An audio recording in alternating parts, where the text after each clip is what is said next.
মারবো শুয়ে পাচ্ছে না।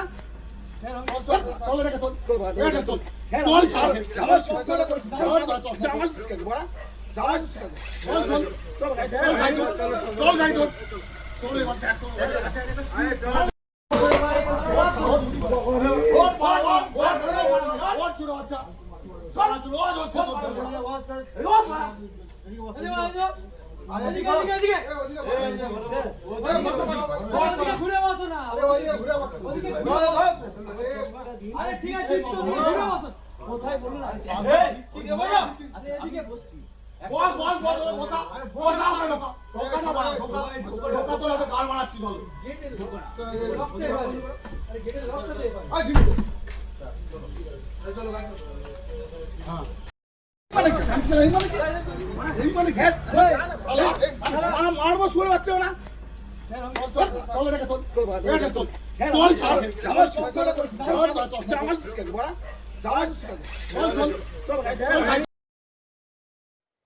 আমার সঙ্গে এই মুহূর্তে রয়েছেন বিশ্বজিৎ পাল, যাকে মারধর করা হয়েছিল বলে অভিযোগটা উঠেছিল।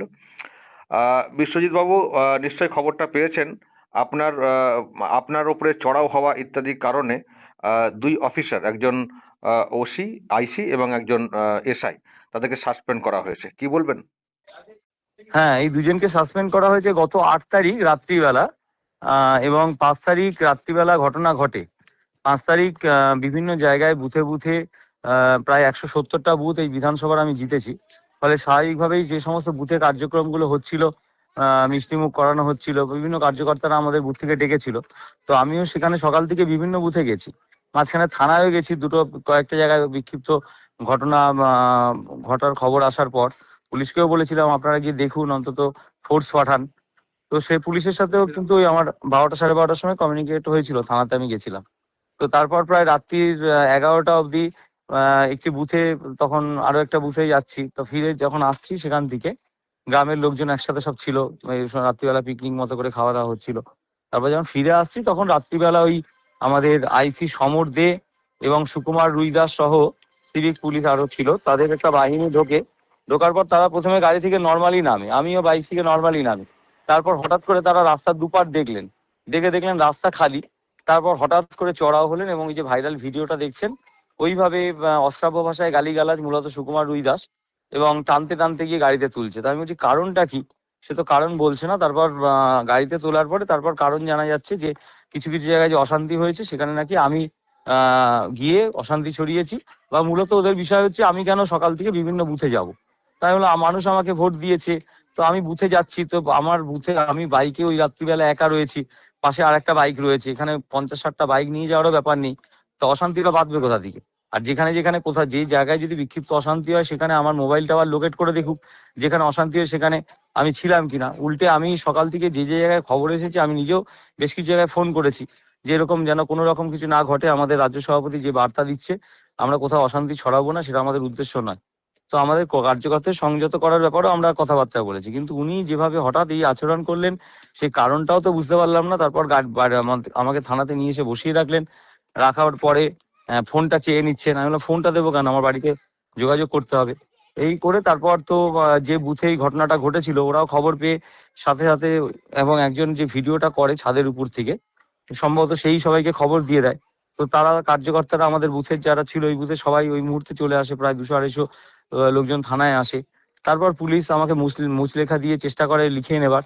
তো আমি বললাম কেন লিখতে যাব, কি ঘটনা ঘটেছে, কে অভিযোগ করেছে কিছুই জানেন, আপনি কিছুই বলতে পারছেন না। তারপর আমাকে ছেড়ে দেওয়ার পর তারপর তো ওই ভিডিওটা যে তোলা হয়েছে সে তো জানতাম না। পরবর্তীতে দেখছি ভিডিওটা প্রকাশ হয় আর কি, কেউ তুলেছিল, সেটা ভাইরাল হয়। তারপর তার সাথে সাথে এসপির সাথে আমরা কথা বলি, আমাদের যারা জেলার পদাধিকারী আছেন তারাও গিয়ে এসপির সাথে কথা বলে। আমি নিজে ডিআইজির সাথে কথা বলি, ডিআইজিকে একটা কমপ্লেন করি, এবং তারপর উনি সাথে সাথে 8 তারিখ অ্যাকশন নেন।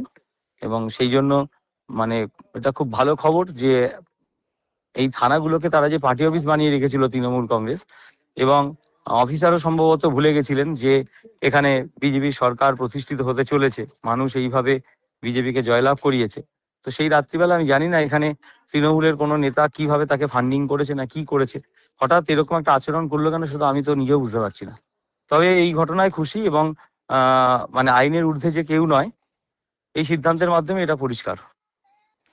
ওকে, অসংখ্য ধন্যবাদ ফোন লাইনে থাকার হ্যাঁ, জন্য। হ্যাঁ, ধন্যবাদ।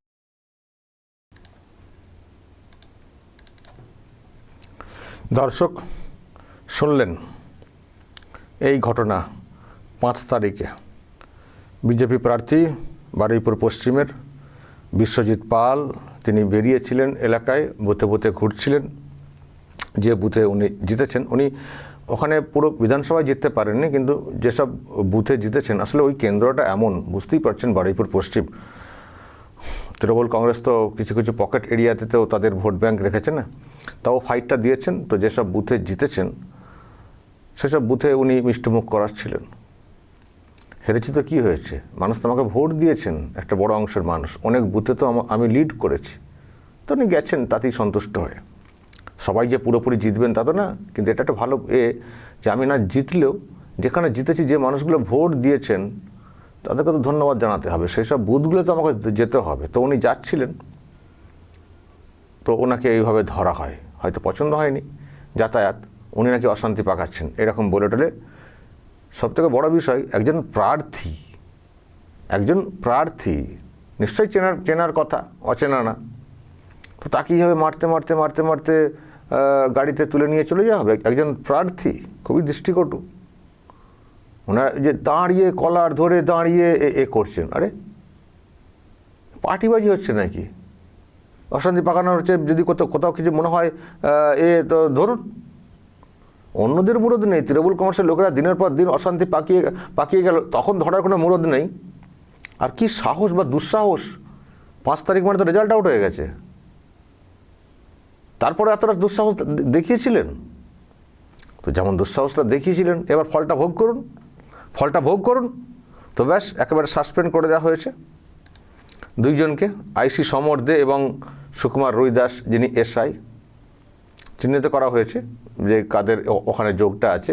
তো ধরে সাসপেন্ড করে দিয়েছে। এবার যান এবার। এই হচ্ছে ব্যাপার, জামানা বদলে গেছে, আর ওরকম হয় না। ওর তৃণমূল কংগ্রেসের শাসন ভেবেছিলেন আর কি, যা খুশি করে বিজেপির লোক ধরে পেটায়, দিদিমণি খুশি যাবেন। হয়তো ভুলে গেছিলেন যে দিদিমণিতে হেরে গেছেন। সেই এটা রয়ে গেছে আর কি, সেই সিস্টেমটা রয়ে গেছে, যেভাবে নির্যাতন, ফেক কেস দেওয়া, মানুষকে, বিরোধীদের মুখ বন্ধ করা বা তাদেরকে জব্দ করা। থানা তো আর থানা ছিল না, পার্টি অফিস হয়ে গেছিলো তো তৃণমূল কংগ্রেসের। আর থানার মাধ্যমেই তো পার্টি চালাতো তৃণমূল কংগ্রেস। দেখছেন না যে ক্ষমতা চলে গেছে, আর তৃণমূল কংগ্রেসটা গুটিয়ে গেছে।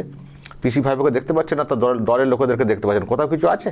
পুরো পার্টি পুরো চাটাই হয়ে গেছে, মানে একেবারে গুড়িয়ে গেছে।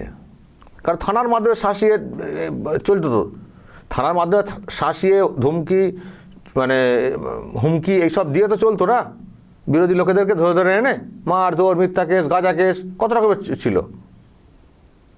তো এখন তো মানে এ ব্যাপার, তো সেই অভ্যেসটা হয়তো ছিল, বিজেপির লোকদের যে মার, তো আপনার জন্যই গণ্ডগোল, মার নিয়ে থানায় তুলে নিয়ে চলে গেছিলেন, তারপর ছাড়া হয়েছিল। তো এইসব ব্যাপার, তো অভিযোগটা করা হয়েছিল, তো সেই মতো দেখছি ব্যবস্থা হয়েছে, ডিপার্টমেন্টাল ব্যবস্থা হয়েছে, সাসপেন্ড করে দেওয়া হয়েছে 2 জনকেই। এই হচ্ছে পরিবর্তন, এখানে এসব চলবে না। যা ঘটনা ঘটবে দেখুন ভালো করে। একজন প্রার্থীকে দেখতে পাচ্ছেন, আপনি থানায় নিয়ে যেতে পারতেন, নো প্রবলেম, নিয়ে গিয়ে তাকে জানতে পারতেন। মার ধরে কি প্রকাশ্যে? যেখানে মারার সেখানে মারুন না, কেউ মানা করবেন না। যেখানে মারার সেখানে মারুন না, অশান্তি দাঙ্গা পাকানোর যারা চেষ্টা করে সেখানে মারুন না, লাঠিচার্জ করুন না। সেখানে মুরাদিনে একজন বিজেপি প্রার্থীকে ধরে নিয়ে চলে গেছে মারতে। তো বোঝো, খেলা বোঝো।